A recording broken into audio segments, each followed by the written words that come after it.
Epione pain management and regenerative centre. ఇక మీ నొప్పులు శాశ్వతం కావు. ఈ ఎన్నికల్లో జై భీమరావు పార్టీ కూడా పోటీ చేయబోతుంది. దాదాపు 175 స్థానాల్లో ఎమ్మెల్యే అభ్యర్థులు, ఇటు 25 స్థానాల్లో ఎంపీ అభ్యర్థులు కూడా పోటీ చేయబోతున్నారు. ప్రస్తుతం నర్సాపురం పార్లమెంట్ నుంచి ఓలేటి నాగేంద్ర కృష్ణ పోటీ చేయబోతున్నారు. ఈయన ప్రముఖ న్యాయవాది, నర్సాపురం పార్లమెంట్ నుంచి పోటీ చేయబోతున్నారు. ప్రస్తుతం ఆయన ఉన్నారు. సార్ నమస్తే. ముందుగా మీకు కంగ్రాచులేషన్స్. మీ పార్టీ కానీ మీ గుర్తు కానీ చాలామందికి తెలీదు. ఎన్నికలు ఇంకా చాలా దగ్గరలో ఉన్నాయి. ఏ విధంగా ప్రజల్లోకి వెళ్ళబోతున్నారు? మీరన్నట్టు ఈ రాజకీయ పార్టీ నూతనంగా ఆవిర్భవించింది.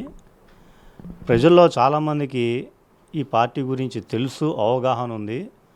ఎడ్యుకేటెడ్ వర్గానికి అయితే చాలా బాగా అవగాహన ఉంది. ఈ పార్టీ గుర్తు కోటు సింబలు, కోటు. ఈ పార్టీని పెట్టిన వ్యక్తి ఒక మాజీ న్యాయమూర్తి గారు, జడా శ్రవణ్ కుమార్ గారు. ఈ పార్టీ యొక్క ఆశయం ఏంటంటే, నేటి రాజకీయాలు చూస్తే అన్ని విధాలుగా వాళ్ళ ప్రవర్తన కానీ, భాష కానీ, వాళ్ళ మేనిఫెస్టోలు కానీ ప్రజలకు పనికొచ్చే విధంగా మాత్రం ఏమీ లేవు. ఒక రాజకీయ ప్రక్షాళన చేసి ప్రజలకి స్వచ్ఛమైన పరిపాలన, రాజ్యాంగం ఏ విధంగా అందరికీ హక్కులు కల్పించిందో అవన్నీ అమలు జరిగే ఉద్దేశంతో ఈ పార్టీ స్థాపించడం జరిగింది. అదేవిధంగా ప్రజల్లో కూడా చొచ్చుకునిపోవడానికి చాలా ప్రయత్నాలు చేస్తున్నారు, జరుగుతున్నాయి కూడా. ప్రజల్లో చాలా అవగాహన వచ్చింది జై భీమ్ పార్టీ అంటే. దాదాపుగా ఇప్పుడు అన్ని పార్టీలు కూడా డబ్బే ధ్యేయంగా రాజకీయాలు నడుపుతున్న పరిస్థితి. దాదాపు ఎన్నికల్లో కూడా డబ్బు అనేది పంచుతూ ఉంటారు.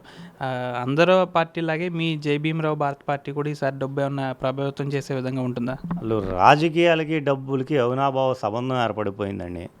ఈ డబ్బు అనేది మొత్తం వ్యవస్థని పాడు చేసేసింది.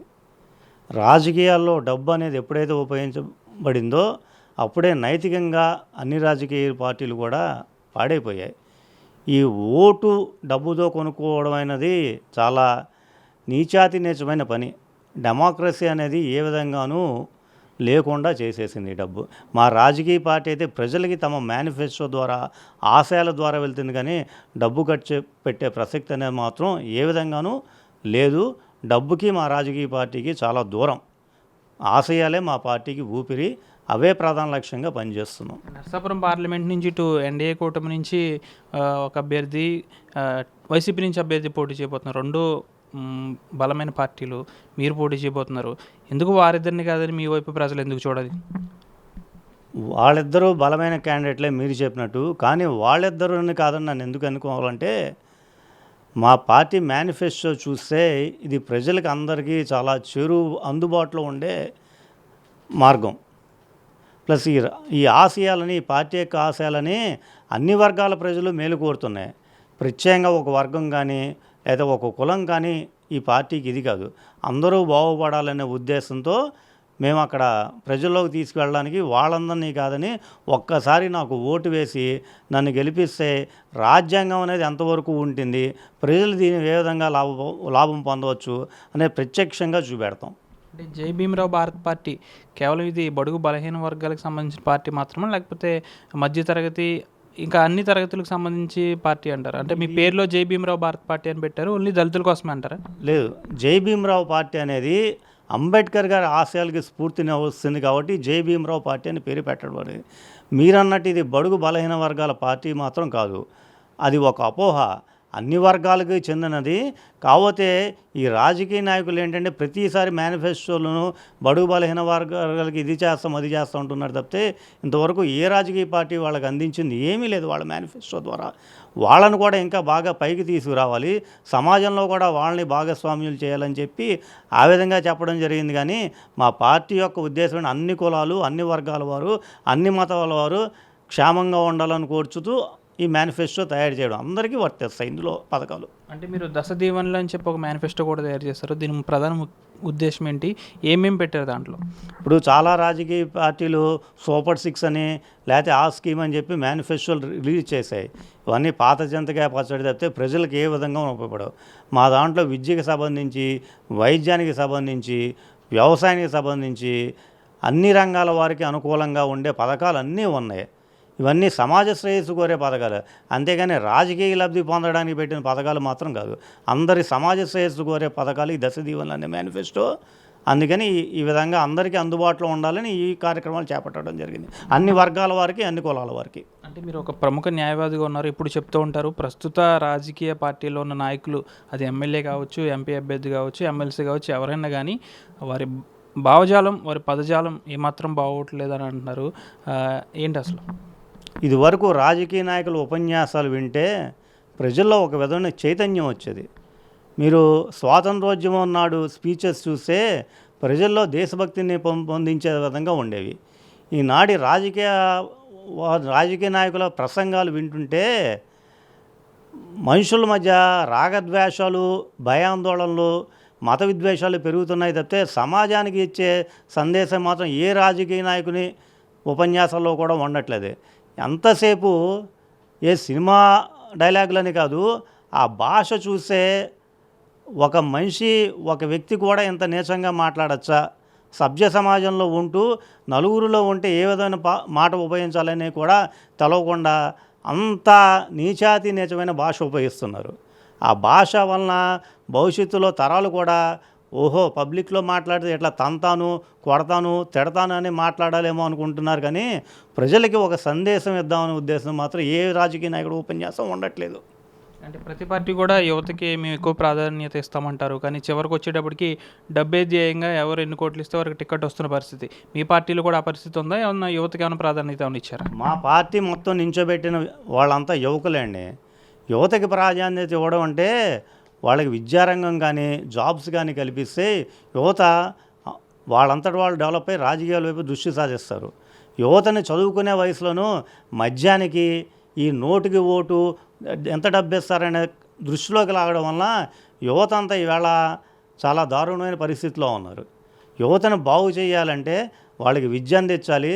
వాళ్ళు తమంతట తమ కాళ్ళ మీద నిలబడే స్థితిలాగా మనం విద్యా అవకాశాలు కల్పించాలి. తద్వారా ఉద్యోగం పొంది వాళ్ళు సమాజానికి సేవ చేస్తూ రాజకీయంగా గుర్తింపు పొందుతారు తప్పితే ఎట్లా మీరు ఈ పార్టీలకు రండి, ఈ మీటింగ్ రండి, ఓటేస్తే ఎంత ఇస్తాం అనే కాన్సెప్ట్ మాత్రం చాలా తప్పు. వ్యవస్థకి అది చాలా పట్టిన దుర్గతి అది. అంటే 5 ఏళ్ల పాటు వైసీపీ పరిపాలించింది, కొన్ని సంక్షేమ పథకాలు అమలు చేసింది, వాలంటీర్ వ్యవస్థ, సచివాలయ వ్యవస్థ అని కొన్ని తీసుకొచ్చింది. ఓవరాల్గా చూస్తే ఈ లాస్ట్ 5 సంవత్సరాల్లో వైసీపీ ప్రభుత్వ పాలన అనేది ఏ విధంగా ఉందన్నారు? ప్రతి రాజకీయ పార్టీ పెట్టే పథకాల్లో మంచి చెడు ఉంటాయండి. ఉదాహరణకి మీరు చెప్తున్నట్టు వైఎస్ఆర్సీపీ వాళ్ళు ఈ పెన్షన్ పథకం పెట్టారు. మంచం మీద లేవలేని స్థితిలో వాళ్ళ ఇంటికి పెన్షన్ అందుతుంటే వాళ్ళ కళ్ళల్లో కనపడే ఆనందం వేరు. అట్లాగే నిత్యావసర సరుకులు కూడా చాలా వరకు ఇళ్ళకి పంపిణీ చేస్తున్నారు. అది కూడా కొంతమందికి చాలా ఉపయోగపడుతుంది. ఈ రకరకాల స్కీములు అంటారా, ఏ రాజకీయ పార్టీ పెట్టినా విమర్శలు తప్పవు, అందులో మంచి చెడు ఉంటాయి. కాకపోతే ప్రజలకి ఏ స్కీమ్ ద్వారా మేము లబ్ధి పొందామనేది వాళ్ళకి తెలుస్తుంది. కాబట్టి వాళ్ళే ఈ పథకాలు మంచివా చెడో నిర్ణయించడానికి వాళ్ళే సరైన వ్యక్తులు. రేపు ఓటేసే ముందు కూడా వాళ్ళు కూడా ఇదే ఆలోచించి మాకు ఈ పథకం వల్ల ఈ గవర్నమెంట్ వల్ల లాభం పొందిన ఉద్దేశంతో వాళ్ళని ఎంచుకునే ఓటేస్తారు తప్పితే ఈ పథకాల్లో మంచి చెడు అనేది రాజకీయ నాయకుల విమర్శలకి అవి మామూలే అండి. అంటే మద్యపాన నిషేధం అని కూడా మీరు ఎప్పుడు అంటూ ఉంటారు. మద్యపాన నిషేధం అనేది చేయడం కరెక్టేనా?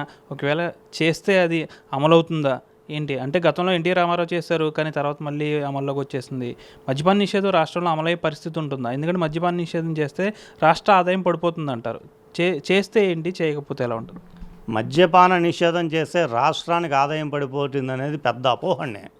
ఒక్కసారి అవకాశం ఇచ్చి చూపెట్టమనండి. మద్యపాన నిషేధం చేస్తే ఒక రాష్ట్రానికి ఎంత మేలు జరుగుతుందో నేను ప్రాక్టికల్గా చేసి చూపెడతాను. ఇదివరకే టంగుటూరి ప్రకాశం పంతులు గారు ఉమ్మడి రాష్ట్రం ఉన్నప్పుడు ఆయన మద్యపాన నిషేధం పెట్టారు. గతంలో నందమూరి తారక రామారావు గారు పెట్టారు. ఎక్కడ రాష్ట్రానికి ఏ విధంగానూ మామూలుగా ఆదాయం రాకపోవడం అనేది, నష్టం అనేది లేదు. ఇది జనాల్లో కల్పించిన అపోహ మాత్రమే. ఈ మద్యపాన నిషేధం చేస్తే కొన్ని వేల వందల కుటుంబాలు బాగుపడతాయండి. వీళ్ళు తాగి ఆరోగ్యం పాడు చేసుకోవడం తప్పితే తద్వారా గవర్నమెంట్కి ఆదాయం తప్పితే దీనివల్ల వ్యవస్థకి ఏ విధమైన లాభం లేదు. మద్యపాన నిషేధం పూర్తిగా అమలు చేయొచ్చు. దీనివల్ల రాష్ట్రానికి కానీ ఏ వ్యవస్థకు కూడా నష్టం రాదు ఆదాయపూర్వకంగా. చివరిగా ఎప్పుడు మీరు నామినేషన్ వేయబోతున్నారు? ఎప్పుడు ప్రజల్లోకి వెళ్తున్నారు? ఏ విధంగా ఏం చెప్పి మీరు వాటిని అభ్యర్థిస్తారు? నేను ఎప్పటిదాకా ఎలక్ట్రానిక్ మీడియా ద్వారాను, సోషల్ మీడియా ద్వారా మాత్రం ప్రచారం చేశాను. రేపు 18వ తారీఖు నామినేషన్ వేస్తున్నాను. నామినేషన్ వేసిన దగ్గర నుంచి ప్రజల్లోకి వెళ్ళి ఈ దశ దీవెనలే మేనిఫెస్టో చూపెట్టి వాళ్ళ దీవెనలు నాకు రావాలని చెప్పి నాకు ఓట్లు వేసి భారీగా నన్ను గెలిపించమని కోరుతూ నేను నామినేషన్ వేసిన మొన్నటి నుంచి ప్రచారం ప్రారంభిస్తానండి. జే భీమరావు భారత్ పార్టీకి సంబంధించి ఇప్పుడు వచ్చే ఎన్నికల్లో అన్ని స్థానాల్లోనూ కూడా ఎమ్మెల్యే అభ్యర్థులు ఎంపీ అభ్యర్థులు కూడా బరిలో ఉండబోతున్నారు. పూర్తిగా కూడా నరసాపురం నుంచి ఎంపీ అభ్యర్థిగా నేను బరిలో ఉంటున్నాను. పార్టీ యొక్క దశ దీవెనలు అనే ఒక మేనిఫెస్టోతో ముందుకు వెళ్తున్నాను. ఇప్పటివరకు సోషల్ మీడియా మాధ్యమాల ద్వారా మాత్రమే ప్రచారం నిర్వహించాను. నామినేషన్ ప్రక్రియ అనంతరం కూడా పూర్తిగా ప్రజల్లోకి వెళ్తాను. మేము చేయబోయే పథకాలన్నీ కూడా ఒక్కొక్కరికి కూడా వివరిస్తానంటూ ప్రముఖ న్యాయవాది నరసాపురం జే భీమరావు భారత్ పార్టీకి సంబంధించి ఎంపీ అభ్యర్థిగా పోటీ చేస్తున్న ఓలేటి కృష్ణ చెప్తున్నారు. వీడియో జర్నలిస్ట్ శేఖర్తో మనోజ్ RTV తణుకు నుంచి. మరిన్ని వీడియోస్ కోసం ఛానల్ ని సబ్స్క్రైబ్ చేయండి. లేటెస్ట్ అప్డేట్స్ కోసం వాట్సాప్ ఛానల్ ని ఫాలో చేయండి. అండ్ లింక్ డిస్క్రిప్షన్ లో ఉంది.